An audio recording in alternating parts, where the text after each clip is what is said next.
தரித்திரருக்கு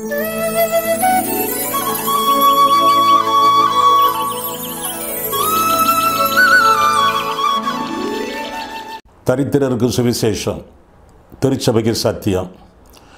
இந்த ரெண்டு நோக்கங்களோடு மன்னா மழை பெய்து கொண்டிருக்கிறது.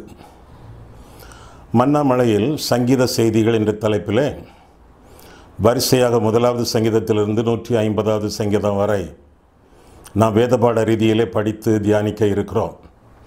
இந்த மன்னா மழை செய்திகளை நீங்கள் மகிமை டிவியிலே நீங்கள் காணலாம். ஒவ்வொரு சனிக்கிழமையும் ஒவ்வொரு ஞாயிற்றுக்கிழமையும் மாலை 5 மணிக்கு இந்த மன்னா மழை உங்களுடைய வீட்டிலே பெய்யும். எனவே நீங்கள் அந்த நேரத்தை ஆண்டவருடைய சமூகத்தில் காத்திருந்து பயன்படுத்தி கொள்ளுமாறு உங்களை கேட்டுக்கொள்கிறோம். உங்களுடைய கேள்விகள், உங்களுடைய கருத்துக்கள், உங்களுடைய ஜெப குறிப்புகள் அனைத்தையும் வர இருக்கக்கூடிய இமெயில் முகவரியிலே, டெலிஃபோன் நம்பர்களிலே நீங்கள் வாட்ஸ்அப்பாக செய்தியாக எங்களிடத்தில் நீங்கள் பகிர்ந்து கொள்ளலாம். இந்த செய்திகளை உங்களுடைய நண்பர்களுக்கு ஷேர் பண்ணுங்கள், பகிர்ந்தளியுங்கள். வாட்ஸ்அப் மூலமாக, ஃபேஸ்புக் மூலமாக பகிர்ந்தளித்து அவர்களுக்கும் நீங்கள் பிரயோஜனம் உள்ளவர்களாக நீங்கள் வாழுங்கள். இந்த செய்திகளை உங்கள் மத்தியிலே கொடுத்து கொண்டிருக்கும் பொழுது உங்கள் கையிலே கட்டாயமாக வேத புத்தகம் இருக்க வேண்டும். மன்னா மழை என்ற சேனல் வந்த உடனேயே உங்கள் வேதாகமத்தை உங்கள் கையிலே வைத்து அந்த செய்திகளை கொடுக்க கொடுக்க வேதத்தில் இருக்கக்கூடிய வசனங்களை நீங்கள் பாருங்கள். ஆண்டவர் உங்களை ஆசீர்வதிப்பாராக. ஆமென். மன்னா மழையில் நனைய மறுபடியும் உங்களை மனமகிழ்வோடு வரவேற்கிறேன். சங்கீத புஸ்தகத்தின் அடிப்படையிலே சங்கீத செய்திகளை நாம் படித்து தியானித்து வருகிறோம். இன்றைக்கு 4வது சங்கீதத்தை நாம் வாசித்து தியானிக்க இருக்கிறோம். வேதத்தை எடுத்துக்கொள்ளுங்களேன். 4ஆம் சங்கீதம் அடைப்பு குறிக்குள்ளே பார்க்கிறோம். நெகினோத் என்னும் வாத்தியத்தில் வாசிக்க ராகத்தலைவனுக்கு ஒப்புவிக்கப்பட்ட தாவீதின் சங்கீதம். நெகினோத் என்பது ஒரு வாத்திய கருவி, நம்ம கிட்டார் மாதிரி. அதிலே கம்பிகள் மூலமாக இசை எழுப்புவார்கள். ஏனென்றால் அந்த நெகினோத் என்ற வாத்திய கருவி கம்பிகளால் அமைக்கப்பட்ட வாத்திய கருவி என்று அழைக்கப்படுகிறது. இந்த சங்கீதம் ஆராதனையிலே பாடப்படக்கூடிய ஒரு சங்கீதம். இது ராகத் தலைவனுக்கு ஒப்புவிக்கப்பட்ட சங்கீதம். ராகத் தலைவன் என்றால் கொயர் மாஸ்டர். ஆலயத்தில் ஆராதனை நடத்தக்கூடிய இசைக்கருவிகளை இசைத்து இசை வல்லுநர்களோடு சேர்ந்து ஆராதனை நடத்தக்கூடிய ஒரு மனிதர் இந்த ராகத் தலைவன்.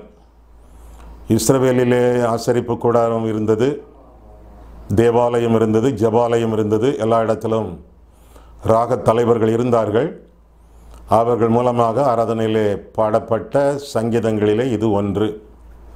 இந்த நெகினோத் என்னும் கருவி வாசிக்கப்பட்ட இன்னும் சில சங்கீதங்கள் என்று சொன்னால் 4ஆம் சங்கீதம், 6ஆம் சங்கீதம், 54ஆம் சங்கீதம், 55ஆம் சங்கீதம், 61ஆம் சங்கீதம், 67வது சங்கீதம், 76வது சங்கீதம், இப்படிப்பட்ட சங்கீதங்களும் நெகினோத் என்னும் வாத்திய கருவியினாலே வாசிக்கப்பட்டு இசையமைக்கப்பட்டு ஆராதனையிலே பாடப்பட்ட சங்கீதங்கள் என்று சொல்லலாம்.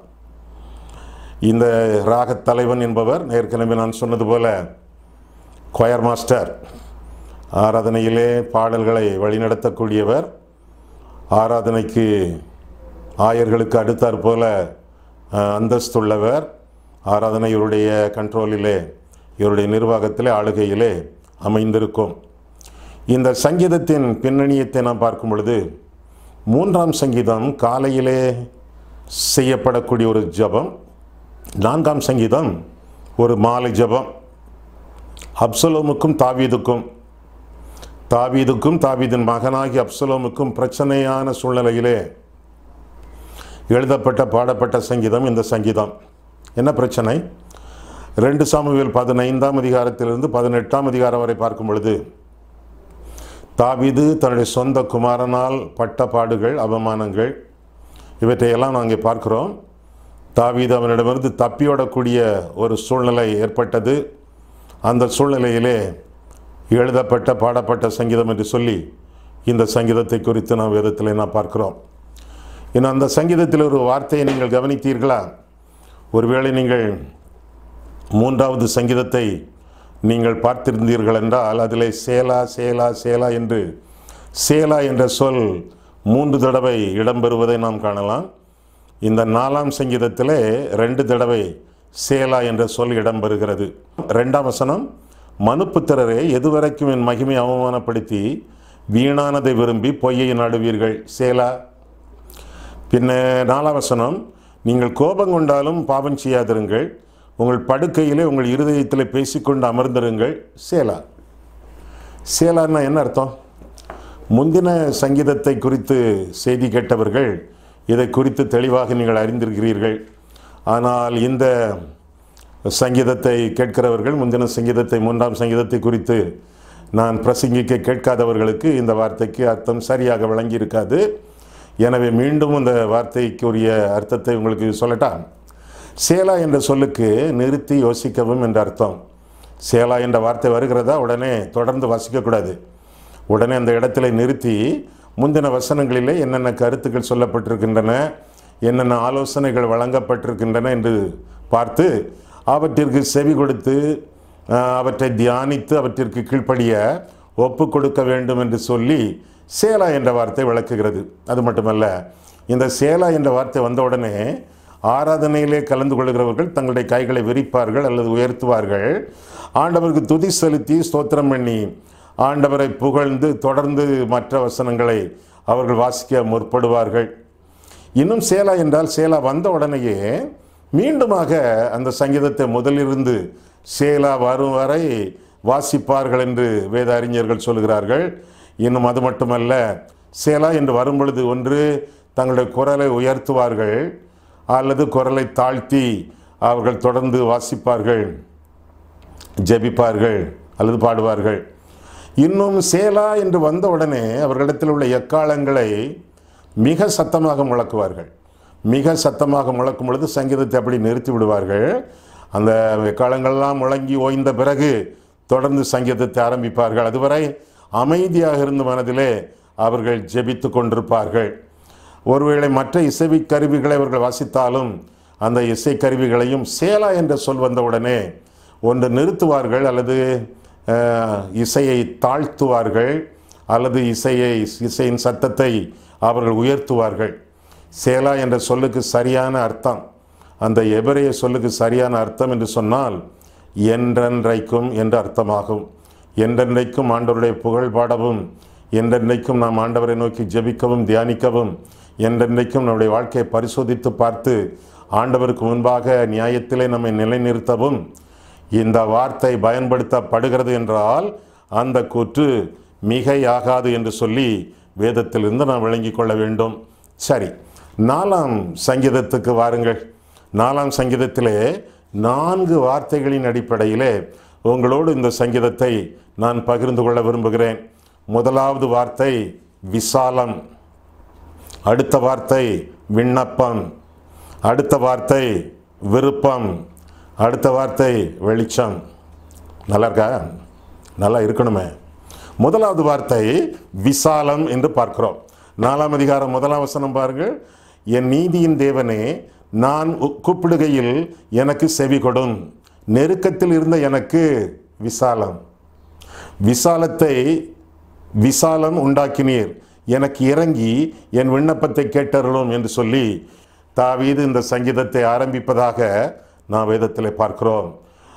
நெருக்கடியான ஒரு சூழ்நிலையிலிருந்து, இக்கட்டான ஒரு சூழ்நிலையிலிருந்து விசாலமான விடுதலையான ஒரு இடத்திற்கு ஆண்டவர் வழி நடத்துவதாக நாம் வேதத்தில் பார்க்கிறோம். இந்த வசனத்தில் ஆண்டவருடைய 3 விதமான சிறப்புகள், 3 விதமான குணாதிசயங்களை குறித்து நாம் பார்க்கிறோம். என்னெல்லாம் பார்க்கிறோம் என்று சொன்னால், ஆண்டவர் நீதியுள்ள தேவன், நீதி உள்ளவர், நீதியை அருளி செய்கிறவர். அநீதியிலே அக்கிரமத்திலே வாழ்ந்து கொண்டிருந்த நம்மை நீதிமான்களாக எண்ணுகிறவர். அது எப்படி நடக்கும்? அவருடைய இரத்தத்தினால் உண்டாகும் சமாதானம், அவருடைய இரத்தத்தினால் உண்டாகும் சுத்திகரிப்பு, அவருடைய இரத்தத்தினால் உண்டாகும் நீதி. ஆண்டவர் தம்முடைய இரத்தத்தை சிந்தி நமக்கு வேண்டிய நீதியை சம்பாதித்தார்.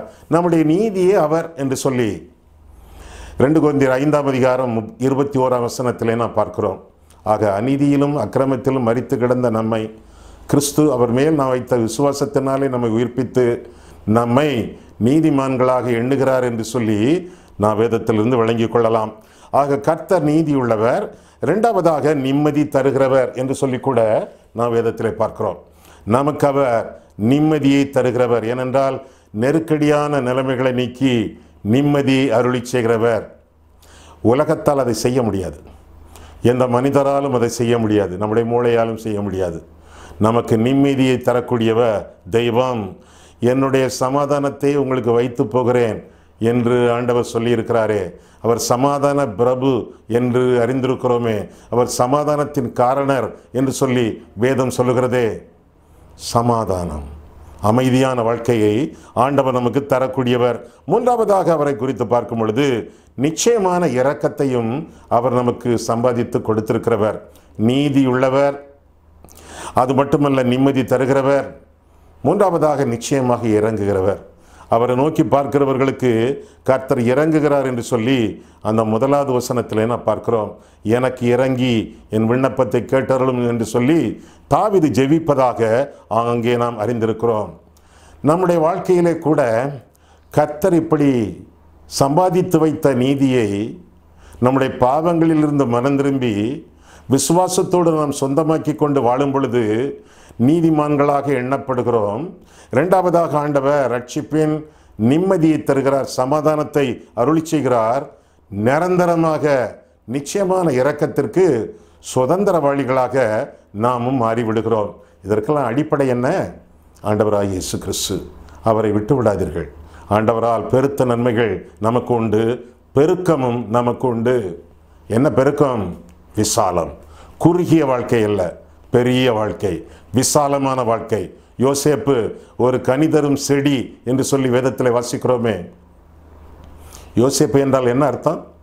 பெருக்கம் என்ற அர்த்தம், விசாலம் என்ற அர்த்தம். விசாலமான ஒரு வாழ்க்கை. கனிதரும் செடியை போன்ற, யோசேப்பை போன்ற ஒரு நல்ல வாழ்க்கை ஆண்டவர் நமக்கு தருவதற்கு தயாராக இருக்கிறார். யாபேசின் ஜெபத்தை குறித்து நாம் கேள்விப்பட்டிருக்கிறோமே. அதில் உள்ள ஒரு கருத்து என்ன? என்னுடைய எல்லையை விரிவாக்கும், பெருக்கும். அந்த மாதிரிப்பட்ட ஜெப கருத்தை யாபேஸ் வெளியிடுவதாகவும் நாம் வேதத்தில் வாசிக்கிறோம். ஒருவேளை இந்த செய்தியை கவனித்து கொண்டிருக்கக்கூடிய, கேட்டுக்கொண்டிருக்கக்கூடிய நீங்கள் நெருக்கடியான ஒரு சூழ்நிலையிலே இருக்கிறீர்களா? குறுகலான ஒரு வட்டத்திற்குள்ளாக வாழ்ந்து கொண்டிருக்கிறீர்களா? விடுதலை இன்றி போராடி கொண்டிருக்கிறீர்களா? மனதிலே குமுறலோடு நீங்கள் சஞ்சலத்தோடு வாழ்ந்து கொண்டிருக்கிறீர்களா? அப்படி என்றால் இந்த வசனங்களின் அடிப்படையில் கர்த்தர் உங்களுக்கு விடுதலை தருகிறார், விசாலத்தை கட்டளையிடுகிறார்.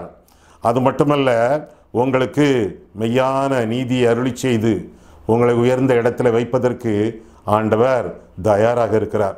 பெதஸ்தா குளத்து மண்டபத்தில் பெரும்பாடு உள்ள ஒரு மனுஷன், குறுகிய வட்டம், சிறிய ஒரு மண்டபம், அதற்குள்ளே வாழக்கூடிய ஒரு வாழ்க்கை, எத்தனையோ பேர் சேர்ந்திருக்கக்கூடிய ஒரு சிறிய மண்டபம். ஆண்டவர் அவனுக்கு விசாலம் கொடுத்தாரா இல்லையா? உன் படுக்கை எடுத்துக்கொண்டு நட என்று சொன்னாரே. எங்கே போவான்? வீட்டுக்கு போவான். குறுகிய மண்டபத்திலிருந்து விசாலமான வீட்டுக்கு ஆண்டவர் வழி நடத்தினதாக நான் வேதத்தில் பார்க்கிறோமே. அதே போல் நம்முடைய வாழ்க்கையிலும் ஆண்டவர் அவர் மேல் பற்றுறுதி வைத்து, அவர் மேல் நம்பிக்கை வைத்து, அவருக்காக வாழ நம்முடைய வாழ்க்கையை அர்ப்பணிக்கும் பொழுது இந்த மாதிரிப்பட்ட ஆசீர்வாதங்கள் எல்லாம் நமக்கு சொந்தம்.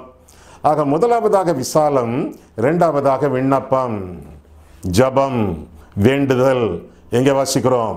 முதல் 3 வசனங்களிலே நாம் பார்க்கும் பொழுது, என் நீதியின் தேவனே, நான் கூப்பிடுகையில் எனக்கு செவி கொடும், நெருக்கத்தில் இருந்த எனக்கு விசாலம் உண்டாக்கினீர், எனக்கு இறங்கி என் விண்ணப்பத்தை கேட்டருளும்.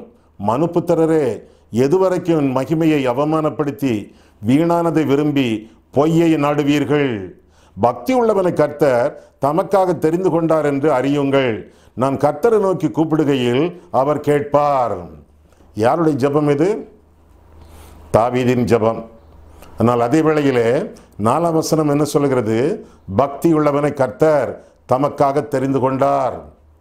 பக்தியோடு நாம் வாழும் பொழுது, ஆண்டவருக்கு பயபக்தியோடு ஜீவிக்கும் பொழுது இந்த ஆசீர்வாதங்கள் எல்லாம் நமக்கு சொந்தம். பக்தி உள்ளவர்களுடைய ஜெபம். நீங்கள் பயபக்தி உள்ளவர்களா? பக்தி உள்ளவர்களாக, ஆவிக்குரியவர்களாக ஜீவிக்கிறீர்களா? ஆண்டவருக்கு பயப்படக்கூடிய பயத்தோடு வாழ்கிறீர்களா? அப்படின்னா விசாலமான வாழ்க்கை. அது எப்படிப்பட்ட வாழ்க்கை? பிரித்தெடுக்கப்பட்ட வாழ்க்கை, ஆண்டவருக்காக பிரத்யேகப்படுத்தப்பட்ட வாழ்க்கை, ஆண்டவருடைய நாமத்திற்காக பிரயோஜனப்பட்ட வாழ்க்கை. அது மட்டுமல்ல, பிரார்த்திக்கக்கூடிய வாழ்க்கை, ஆண்டவரை நோக்கி ஜெபிக்கக்கூடிய வாழ்க்கை. அதைத்தான் விண்ணப்பம் என்ற தலைப்பிலே நாம் பார்த்து கொண்டிருக்கிறோம். ஜெபம் செய்யக்கூடிய வாழ்க்கை. ஆண்டவரால் ரட்சிக்கப்பட்டவர்கள், பயபக்தி உள்ளவர்கள், ஜெப வாழ்க்கை அவர்களுக்கு சொந்தமான வாழ்க்கை. ஜெப வாழ்க்கை அவர்களுக்கு சந்தோஷமான வாழ்க்கை. ஜெப வாழ்க்கை ஆண்டவரை அவர்கள் அனுபவிக்கக்கூடிய வாழ்க்கை.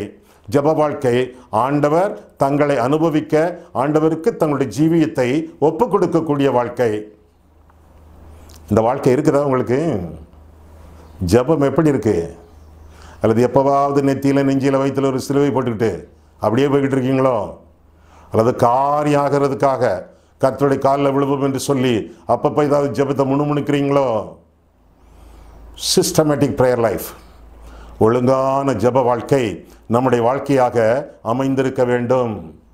ஜெபமே ஜீவன், ஜீவியத்திற்கு இதுவே சட்டம் என்றெல்லாம் சொல்கிறாமே. நம்முடைய வாழ்க்கையில் ஜெபம் இல்லை என்றால் ஜீவன் இல்லை என்பது பொருளாகும்.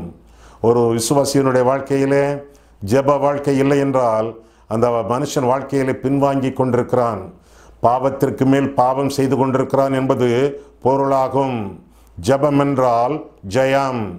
எவ்வளவு தூரம் ஜெபத்தில் தரித்திருக்கிறீர்களோ அவ்வளவு தூரம் உங்களுடைய வாழ்க்கையின் எல்லா நிலைமைகளிலும் ஜெயம் உண்டாகும், வெற்றி உண்டாகும் என்று சொல்லி வேதத்திலிருந்து நாம் விளங்கிக் கொள்கிறோம்.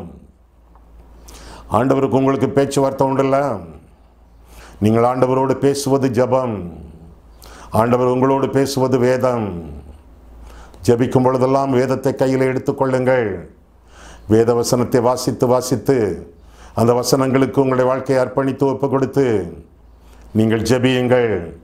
ஐயா, சில சமயங்களில் ரொம்ப டயர்டாக இருக்கியா, களைப்பாக இருக்கு ஐயா, பெருமூச்சு தான் ஐயா வருது, ஜெபத்தை நினைச்சா என்ன சொல்லணும்னு சொன்னால் பெருமூச்சு தான் ஐயா வருது. அந்த பெருமூச்சை கூட ஆண்டவர் ஜெபமாக அங்கீகரிக்கிறார். ஆவியானவர் வாக்கு கடங்காத பெருமூச்சுகளோடு உங்களுக்காக விண்ணப்பம் பண்ணுகிறார் என்று சொல்லி ரோமர் 8ஆம் அதிகாரம் 26ஆம் வசனத்தில் வாசிக்கிறோம். இயேசுவானவர் தேவனுடைய வலது பாசத்தில் வீற்றிருந்து உங்களுக்காக வேண்டுதல் செய்கிறார் என்று சொல்லி வேதத்தில் வாசிக்கிறோம். ஆவியானவருடைய விண்ணப்பம், ஆண்டவருடைய வேண்டுதல் யாருக்கு சொந்தம்? பக்தி உள்ளவர்களுக்கு சொந்தம்.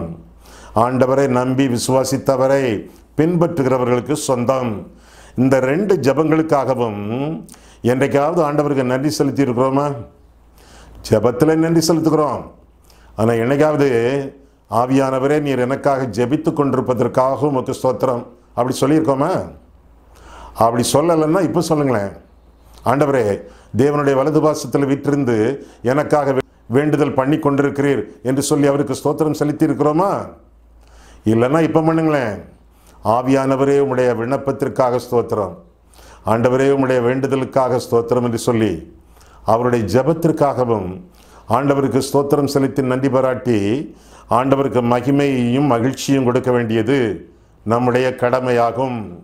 ஆக முதலாவதாக விசாலம், இரண்டாவதாக விண்ணப்பம், மூன்றாவதாக விருப்பம். என்னென்ன விருப்பங்கள் பாருங்க. 4ஆம் வசனம் 5ஆம் வசனத்தை மீண்டுமாக நாம் பார்க்கும் பொழுது, பக்தி உள்ளவனை கர்த்தர் தமக்காக தெரிந்து கொண்டார் என்று அறியுங்கள். நான் கர்த்தரை நோக்கி கூப்பிடுகையில் அவர் கேட்பார். நீங்கள் கோபம் கொண்டாலும் பாவம் செய்யாதிருங்கள். உங்கள் படுக்கையிலே உங்கள் இருதயத்தில் பேசிக்கொண்டு அமர்ந்திருங்கள். சேலா, சேலான்னா சிந்தின்னு அர்த்தம், அதுக்கு மேலே வாசிக்காதன்னு அர்த்தம். இதை சிந்திச்சு தியானிச்சு அந்த வசனங்களுக்கு உன்னுடைய வாழ்க்கையை ஒப்பு எடுத்து விட்டு தொடர்ந்து வாசி என்று அர்த்தம். சரி, விருப்பங்கள். தன்னுடைய விருப்பங்களை சங்கீதக்காரன் தாவீது தெரியப்படுத்துவதாக நாம் பார்க்கிறோம். பக்திக்கு மேல் பக்தி அடைந்து தன்னுடைய வாழ்க்கையிலே ஆவிக்குரிய ஜீவியத்திலே முன்னேறி செல்ல வேண்டும் என்பது அவனுடைய கோரிக்கை, வேண்டுகோள். அது மட்டுமல்ல, கோபம் கொள்ளக்கூடாது, பாவம் தன்னை மேற்கொள்ளக்கூடாது என்று அவன் ஜெபிக்கிறான். அது மட்டுமல்ல, படுக்கையிலே கூட ஜெபம். பாருங்க, கண்களை மூடி கரங்களை கூப்பி கால்களை முழங்கால் படியிட்டு ஜெபிக்கணும். இது ஒரு முறை, இது ஒரே முறை அல்ல, இது ஒரே ஒரு முறை அல்ல, இது ஒரு முறை. நின்று கொண்டும் ஜெபிக்கலாம், உட்கார்ந்து கொண்டும் ஜெபிக்கலாம், ஓடிக்கொண்டும் ஜெபிக்கலாம், படுக்கையில் அமர்ந்து கொண்டும் ஜெபிக்கலாம். ஜெபம் பண்ண வேண்டும், அதுதான் முக்கியம் ஒழிய எப்படி ஜெபிக்க வேண்டும், எந்த முறையில் ஜெபிக்க வேண்டும் என்பது முக்கியமல்ல. எந்த சூழ்நிலையிலும் ஜெபிக்கலாம். கண்களை மூடியும் ஜெபிக்கலாம், விழித்திருந்து ஜெபியுங்கள். கண்களை திறந்தும் ஜெபிக்கலாம், முழங்கால் படியிட்டும் ஜெபிக்கலாம், முணுமுணுத்து கொண்டும் ஜெபிக்கலாம். ஜெபம் முக்கியமே ஒழிய ஜெபத்தின் முறைகள் முக்கியமல்ல. அவரவருடைய இஷ்டப்படி, ஆண்டவருடைய நடத்துதலின்படி, ஆண்டவருக்குள்ளான உறவின்படி நம்முடைய ஜெப முறைமைகளை நாம் ஏற்படுத்தி கொள்ளலாம். பக்தி, கோபங்கொள்ளாத ஒரு வாழ்க்கை, படுக்கையிலே ஜெபம், அது மட்டுமல்ல பலிகளை செலுத்தி ஆண்டவருக்கு ஜெபம் செய்ய வேண்டும் என்று சொல்லி 5ஆம் 8ஆம் வசனங்களிலே நான் வாசிக்கிறோம். என்னென்ன பலிகள்? காணிக்கைகள் மட்டுமல்ல, காணிக்கை பொருட்கள் மட்டுமல்ல, தேவனுக்கு ஏற்கும் பலிகள் நொறுங்குண்ட ஆவிதான். தேவனே, நொறுங்குண்டதும் நறுங்குண்டதுமான ஆவியை என் இருதயத்தை நீர் புறக்கணீர் என்று சொல்லி சங்கீதக்காரன் ஜெபிப்பதாக 51ஆம் சங்கீதத்திலும் நாம் பார்க்கிறோம். நொறுங்குண்ட இருதயம், நறுங்குண்ட ஆவி. என்ன அர்த்தம்? மன உடைவு, மனம் திரும்புதல், பாவத்திற்காக மனஸ்தாபப்படுதல், மனதுருக்கம். நம்முடைய காரியங்களுக்காக மட்டுமல்ல, மற்றவர்களுக்காகவும் மனதுருக்கம். இப்படியாக உருக்கமான ஜபம், சுருக்கமான ஜபம், இரக்கத்திற்கான ஜபம் அல்லது பெருக்கமான ஜபம். எப்பேற்பட்ட ஜபத்தையும் ஆண்டவருக்கு ஏறெடுக்க வேண்டியது நம்முடைய கடமை. அப்படியெல்லாம் இருக்கும் என்றால் பிரகாசமான வாழ்க்கை நாம் வாழ்வோம் என்று சொல்லி 6ஆம் வசனத்திலே நாம் பார்க்கிறோம். ஆக தாவீதினுடைய விருப்பங்கள் இவை. என்னென்ன விருப்பங்கள்? பக்தியோடு வாழ வேண்டும், பாவத்தை மேற்கொண்டு ஜீவிக்க வேண்டும், படுக்கையானாலும் சரி ஜெபிக்க வேண்டும், பலிகளை செலுத்த வேண்டும், பிரகாசத்தோடு வாழ வேண்டும். இருள்மயமான எதிர்காலம் அல்ல, ஒளிமயமான எதிர்காலம். இருட்டுக்குள்ளே பாவத்திற்குள்ளே வாழக்கூடிய வாழ்க்கை அல்ல, பிரகாசமான வாழ்க்கை. அந்தகாரத்தினின்று ஆச்சரியமான ஒளியினிடத்திற்கு வரவழைக்கப்பட்ட வாழ்க்கை. இந்த வாழ்க்கையை நாம் வாழத்தக்கதாக நாம் கேட்டுக்கொள்ளப்படுகிறோம். ஆமாம், கோபம் நீ போட்டிருக்க இந்த வசனத்தில். 4ஆம் வசனத்தில் நான் பார்க்கும் பொழுது, பக்தி உள்ளவனை கர்த்தர் தமக்காக தெரிந்து கொண்ட என்று அறியுங்கள், நான் கர்த்தரை நோக்கி கூப்பிடுகையில் அவர் கேட்பார் என்று சொல்லி நான் வாசிக்கிறோம். அது மட்டுமல்ல, 5ஆம் வசனத்திலே, நீங்கள் கோபம் கொண்டாலும் பாவம் செய்யாதிருங்கள். கோபம் கொள்ளாதீங்க அப்படி சொல்லலையே, கோபம் கொள்ளாதிருங்கள் என்று சொல்லலை. கோபம் வரும், கோபம் கொண்டாலும் பாவம் செய்யாதிருங்கள். அப்படி கோபம் கொண்டாலும் கூட, நல்ல கோபம் கொண்டாலும் கூட, சூரியன் அஸ்தமிக்கும் முன்பு உன் கோபம் தணிந்திருக்க வேண்டும் என்று சொல்லி எபேசியர் 4ஆம் அதிகாரம் கடைசி வசனங்களிலே நாம் பார்க்கிறோம். ஆக கோபப்படாமல் வாழ வேண்டியது நம்முடைய கடமை. கோபம் நியாயமான கோபம் என்று சொல்லும் பொழுது, ஆண்டவருக்கு கீழ்ப்படியாத மக்கள் நம்மை சூழ்ந்திருக்கும் பொழுது அவர்கள் மேல் கோபம் வரக்கூடிய சூழ்நிலை. மோசே இப்படிப்பட்ட கோபத்தை பட்டான். பின்ன கர்த்தருடைய காரியங்களை, கர்த்தருடைய ஊழியங்களிலே தலையிடக்கூடிய துன்மார்க்கர்கள், அவர்களை நினைத்து கோபம் வருகிறது என்று சொல்லி மார்க்கு 3ஆம் அதிகாரம் 3ஆம் வசனத்தில் நான் வாசிக்கிறோம். ஆலய காரியங்களிலே வியாபாரங்கள் படும் பொழுது, ஆலயத்தை கள்ளர் குகையாக மாற்றும் பொழுது கோபம் வருகிறது என்று சொல்லி யோவான் 2ஆம் அதிகாரத்திலே 19ஆம் வசனத்திலே நாம் பார்க்கிறோம். இப்படி பலவிதமான நியாயமான கோபங்கள், இந்த அனாவசியமான கோபங்களும் உண்டு. அந்த அனாவசியமான கோபங்கள் நம்மை விட்டு அகல வேண்டும் என்றால் கோபக்காரர்களுக்கு தோழராக இருக்கக்கூடாது, அவர்களோடு வழிநடக்கக்கூடாது என்று சொல்லி நீதிமொழிகள் 22, 24, 25 பார்க்கிறோம். சின்ன சின்ன தர்க்கங்களை நாம் விட்டுவிட வேண்டும் என்று சொல்லி நீதிமொழிகள் 17, 14 பார்க்கிறோம். நம்முடைய நாவை அடக்க வேண்டும் என்று சொல்லி யாக்கோபு 3ஆம் அதிகாரம் முழுவதிலும் பார்க்கிறோம். நீதிமொழிகள் 15ஆம் அதிகாரம் 1ஆம் வசனத்திலே நாம் பார்க்கிறோம். அது மட்டுமல்ல, நம்முடைய உரையாடல்களிலே நேர்மை அமைந்திருக்க வேண்டும் என்று சொல்லி நீதிமொழிகள் 27ஆம் அதிகாரம் 4ஆம் வசனம் முதலாக நாம் வாசிக்கிறோம். ஆக இப்பேற்பட்ட குணாதிசயங்களோடு, குறிப்பாக அனாவசியமான கோபத்தை தவிர்த்து வாழ வேண்டும். இல்லை, கோபக்காரர்களாகவே எரிச்சலோடு நாம் வாழ்வோம் என்றால் நம்முடைய வாழ்க்கையில் வீழ்ச்சி உண்டாகும், வியாதிகள் வந்து சேரும், ஆபத்துக்கள் நேரிடும், அநேக இழப்புகள் உண்டாகும், சடுதியான மரண சம்பவங்கள் நிகழும் என்றெல்லாம் நீதிமொழிகளிலே மற்ற புஸ்தகங்களிலே நாம் பார்க்கிறோம். மோசே கடுங்கோபம் கொண்டு கன்மலையை அடித்தான் என்று சொல்லி வேதத்தில் வாசிக்கிறோமே. அவன் எந்த நோக்கத்துக்காக வாழ்ந்தானோ, கானான் தேசத்திற்குள் மக்களை நடத்துவது தானே அவனுடைய முக்கியமான நோக்கமும் ஊழியமும். அந்த கானானுக்குள்ளே அவனால் பிரவேசிக்க முடியவில்லையே.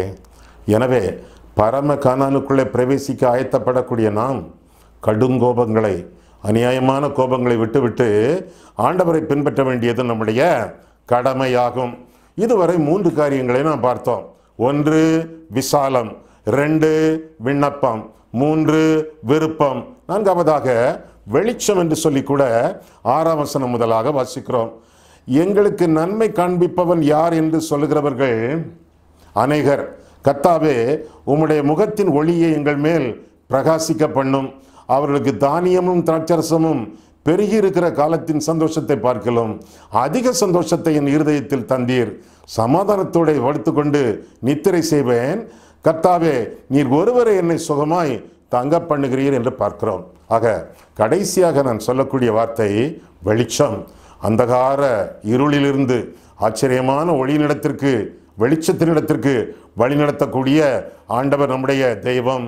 நம்முடைய கண்கள் புத்தொழியோடு எப்பொழுதும் விளங்க வேண்டும் என்றால், நம்முடைய ஆத்மா ஆண்டவருக்குள்ளாக பிரகாசிக்க வேண்டும் என்றால் வெளிச்சத்திலே, பரிசுத்தத்திலே, கிறிஸ்துவிலே நடக்க வேண்டும். நான் உலகத்திற்கு ஒளியாயிருக்கிறேன் என்று ஆண்டவர் சொல்லுகிறாரே, அவரை பின்பற்றி அவருடைய கரம் பற்றி நாம் வாழும் பொழுது வெளிச்சத்தின் பிள்ளைகளாக வாழ்வோம். அப்படி நடப்பதினாலே நமக்கு என்ன நன்மைகள்? பல நன்மைகள். 1 கர்த்தருடைய சமூகம், 6ஆம் வசனம். அதே கர்த்தருடைய சந்தோஷம், அதே வசனம் கர்த்தருடைய சமாதானம், என்ன சுகம். இதெல்லாம் கிடைக்கிறதே. ஆண்டவருடைய சமூகம், ஆண்டவருடைய சந்தோஷம், ஆண்டவருடைய சமாதானம், ஆண்டவருடைய சுகம். ஆண்டவரை பின்பற்றி வெளிச்சமாகி அவருக்குள் நடக்கும் பொழுது இந்த நன்மைகளெல்லாம் நமக்கு உண்டாகும் என்று சொல்லி வேதம் நமக்கு தெளிவாக கற்றுக் கொடுக்கிறது. ஆண்டவருடைய சமாதானத்தை ஆண்டவனுக்கு அருளி செய்திருக்கிறார். அப்படின்னா அந்த ஆண்டவராக இயேசு கிறிஸ்துவை நம்முடைய இருதயத்திலே நாம் ஏற்றுக்கொண்டு அவருக்கு மகிமை செலுத்தி அவரை நோக்கி பார்த்து பிழைத்து பிரகாசம் அடைந்து அவருக்குள்ளாக முன்னேறி செல்ல வேண்டும். சமாதானம், சந்தோஷம், சுகம் இதெல்லாம் வெளியரங்கமான ஏதுக்களினாலே கிடைக்கக்கூடியதல்ல. இது உள்ளான வாழ்க்கை, உள்ளான சமாதானம். உள்ளே சமாதான பிரபுவாகிய ஆண்டவராக இயேசு கிறிஸ்து பிரவேசிக்க நம்மை ஒப்பு கொடுக்கும் பொழுது இந்த சமாதானம், இந்த சந்தோஷம், இந்த சுகம் எல்லாம் நமக்கு சொந்தம். கண்களை மூடுவோம், கர்த்தரை பார்ப்போம். அன்புள்ள ஆண்டவரே, உம்முடைய வசனங்களை ஆராயவும் எங்கள் வாழ்க்கையை ஆராயவும் நீர் வழிநடத்தினீர். அதற்காக நன்றி செலுத்துகிறோம். 4ஆம் சங்கீதத்திலிருந்து பல ஆசீர்வாதங்களை கர்த்தாவே நீர் எங்களுக்கு எடுத்துக்காட்டி நாங்கள் ஏற்றுக்கொள்ள உம்முடைய ஆவியானவர் எங்களை வழிநடத்தின தயவுக்காக உமக்கு ஸ்தோத்திரம். மேலான உம்முடைய திவ்ய சந்தோஷத்தையும் சமாதானத்தையும் சுகத்தையும் பெற்று நாங்கள் வாழத்தக்கதாக எங்கள் ஆண்டவராக இயேசு கிறிஸ்துவுக்கு எங்களுடைய வாழ்க்கையை அர்ப்பணித்து அவருடைய சமூகத்திலே எப்பொழுதும் நிலைத்திருந்து அவரை எந்நாளும் சந்தோஷமாக அனுபவித்து வாழ எங்களை நீர் ஆசீர்வதியும். இயேசுவின் நாமத்தில் ஜெபிக்கிறோம் பிதாவே. ஆமென்.